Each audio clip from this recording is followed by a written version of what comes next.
Your sunshine? Okay, well, I can tell you where you can put it because I am not doing this whole weird three-way relationship with you anymore. Like, I'm so done. It's over. I am so done. Nicole joins us, and Nicole says that her girlfriend Sandy has a friend named Katie, and she thinks that they're becoming a little too close. Too close for comfort for Nicole. Oh, no. Hi, Nicole. Hey. So tell us about this friend and what's going on between these two. Okay, so Sandy and I have been dating for like a little over a year, and, almost everything is great, except she has this friendship with this girl named Katie. And Sandy and Katie worked together for years, and they've, stayed in touch over the years. They've stayed very close. But when I met Sandy, Katie was living out in San Jose, so she, wasn't really around that much, and she's around a lot now because a few months ago, Katie moved to the city, and now they are always together to the point where it's weird, and it's hard for me to have any alone time with my girlfriend, like my own girlfriend. And, if we're going to the movies, Katie comes with us. If we're going to go hang out with friends, Katie just suddenly pops up. And I like Katie, but, I've expressed to Sandy that we need time to ourselves. We're the ones. She's the third wheel with you guys. She is, yes. Like, to a third wheel that just, like, we're a tricycle at this point. Like, she's always there. It's kind of like, I wouldn't mind if it was every once in a while, but, and Sandy's starting to get really defensive about it because she's a very social person, and she's like, well, I like to hang out with my friends, and I'm not trying to stop her from seeing her friends, but, like, why all of a sudden does it have to be this one friend that's always around? And, Well, it seems more, it feels like it's more than that. It almost seems like the two of them are codependent. Like they're doing everything together, grocery store runs and movies. And I don't know. That's weird. Yeah, that's weird. It's really weird because there's times where, like I'm stuck working late or something. And, the two of them always are still doing stuff together, but alone without me.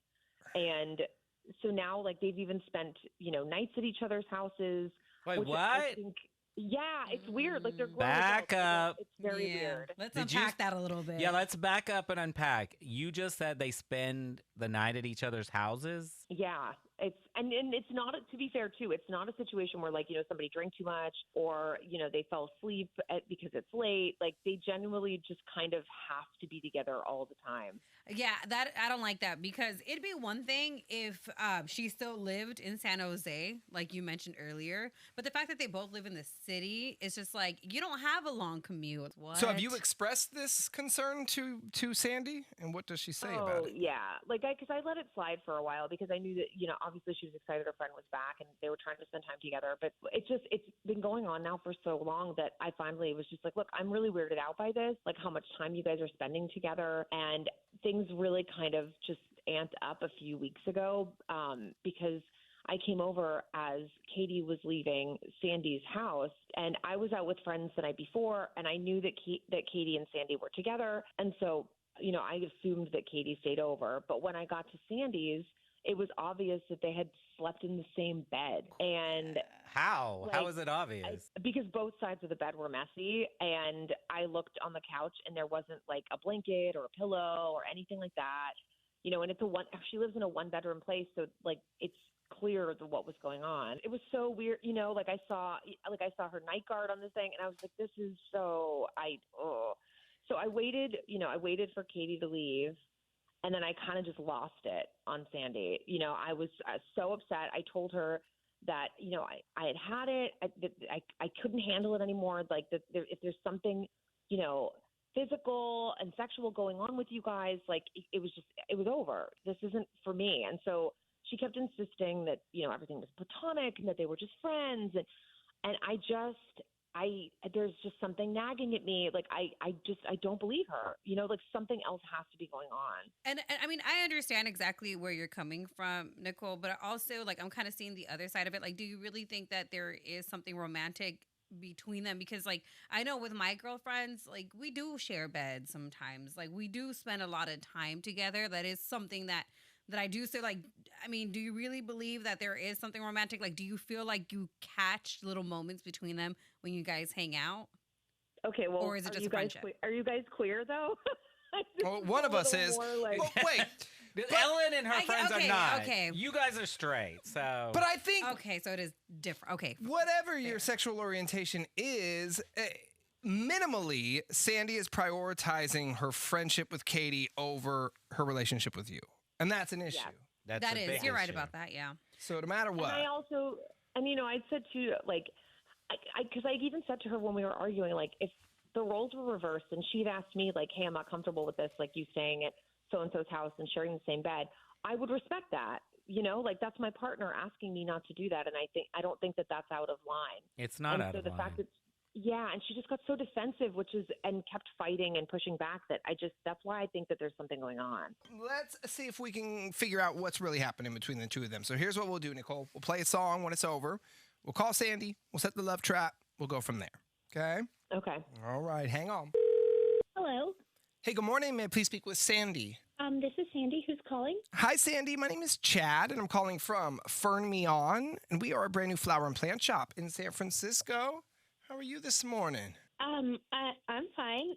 Where are you? Fern me on. What is that? Fern Me On. It's kind of a play on Turn Me On, but Fern Me On. Yeah, we're a flower and plant shop, and we opened last month. We're here in the city, and what we're doing right now as a new shop is running a grand opening promotion where we're offering local residents a free bouquet of flowers. It's just our way of saying hello and introducing ourselves to the neighborhood. Sandy, you are one of today's computer-generated winners. And with that, not only did you receive a beautiful bouquet of flowers, we're also going to deliver it for free. Okay, so the offer is a bouquet free delivery. All I need from you is a yes, and then after that, an address for delivery purposes. But that's it. Okay, let's do it. And then if you wanted just an option, we can really bring the flowers anywhere in San Francisco. So we can bring them to you. You are the winner, or we can send them to a friend of yours. We can send them to a colleague, a family member. Just has to be in San Francisco, but Okay, yeah, I'll send them to someone else. to someone else. Okay, perfect. Why don't you give me the name of that person? Her name is Katie. Katie. All right. And then I will attach a card with the flowers so Katie knows they're from you. There's room for a little message in the card if you wanted. I don't know if there's anything you wanted to say, but you can. Yeah. Let's say, you are truly my sunshine. I couldn't be happy without you in my life. Okay. Katie's your sunshine. Yeah. Okay. Yeah, Katie. And you would not be happy without her. Of course not. Hey, Sandy, I have bad news for you. My name is not Chad. My name is Benny. I am not calling from Fern Me On. I'm calling from 99.7 Now. It's a radio station. You're on the air. You need to know that. And you're on what is called the Love Trap. It's where we catch Bay Area cheaters. And your girlfriend, Nicole, reached out to us because she's convinced there's something going on between you and Katie. Nicole, are you there? Oh my God, Sandy, are you serious? I am so sick of this. You and Katie, you have got your sunshine. Okay, well, I can tell you where you can put it because I am not doing this whole weird three-way relationship with you anymore. Like, I'm so done. It's over. I am so done. Wait, why would you do this, Nicole? Like, I cannot believe how jealous you are. Well, of course I am. Why wouldn't I be jealous? You care more about Katie than you care about me. All you do is spend time with her, and you sleep in the same bed. Now you're sending her flowers, and you basically just told her that she's the only one that makes you happy. Like, so please, I would love to hear it. Why wouldn't I be jealous? I would love to hear a reason. I mean, I don't know, Nicole. I thought you were more grown up. Like, I didn't think that you were, like, one of the women that doesn't let me have female friends, you know? Like, No. Do not even try to sit here and manipulate me with that. I do have female friends. I have lots of female friends. The difference is that I don't sleep with my friends and send them flowers and tell them that I can't live without them. Like, this is the two of you are sickening. It's like you're weirdly addicted to each other. And I'm sorry, I'm not going to sit here and just become, like, second to you anymore. Like, I'm not going to do it. Sandy, you can't at least admit to her that you're taking things too far. I mean, I guess, like, I guess some would say I spend too much time with just one other person, but like, we're just friends and she makes me happy. And, you know, you did make me happy. I just like, You I said was you happy did, with so that. she doesn't make you happy anymore? I mean, in this moment, no, I'm really not into insecure girls. And like, Oh, wow. I just feel Okay. like, Yeah. Nicole, you're really insecure. And like, Yeah, no, I think the problem is that you think that you can have your cake and eat it too, and you got caught and you're cornered. And so I'm sorry, but like you guys deserve one another. You know, like please don't go be sorry. forth. Like, This is not listen, worth I'm my glad time. you showed your true colors before we got any more serious. Okay, whatever helps you sleep at night, Sandy. And I'll know that you won't be sleeping alone at least. So good for you.